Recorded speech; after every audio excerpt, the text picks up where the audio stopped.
കണ്ണൂർ കോട്ടയിൽ പോലീസുകാരൻ കമിതാക്കളുടെ സ്വകാര്യ ദൃശ്യങ്ങൾ പകർത്തി ഭീഷണിപ്പെടുത്തിയതായി പരാതി.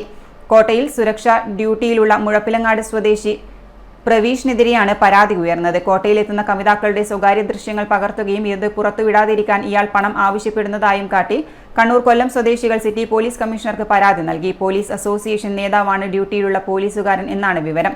സംഭവത്തിൽ സ്പെഷ്യൽ ബ്രാഞ്ച് ഡിവൈഎസ്പി അന്വേഷണം ആരംഭിച്ചു. മുഴപ്പിലങ്ങാട് സ്വദേശി പ്രവീഷിനെതിരെയാണ് പരാതി. കോട്ടയിലെത്തുന്ന സുഹൃത്തുക്കളായ യുവതി യുവാക്കളുടെ ദൃശ്യങ്ങൾ പകർത്തി പണം ആവശ്യപ്പെട്ട് ഭീഷണിപ്പെടുത്തി എന്നാണ് പരാതി. ദൃശ്യങ്ങൾ പുറത്തുവിടാതിരിക്കാനാണ് പണം ആവശ്യപ്പെട്ടത്. കണ്ണൂർ കൊല്ലം സ്വദേശികളാണ് സിറ്റി പോലീസ് കമ്മീഷണർക്ക് പരാതി നൽകിയത്. ഇടത് അനുകൂല പോലീസ് അസോസിയേഷൻ ജില്ലാ ജോയിന്റ് സെക്രട്ടറിയാണ് പ്രവീഷ്. സംഭവത്തിൽ സ്പെഷ്യൽ ബ്രാഞ്ച് ഡിവൈഎസ്പി അന്വേഷണം ആരംഭിച്ചു. News desk city news.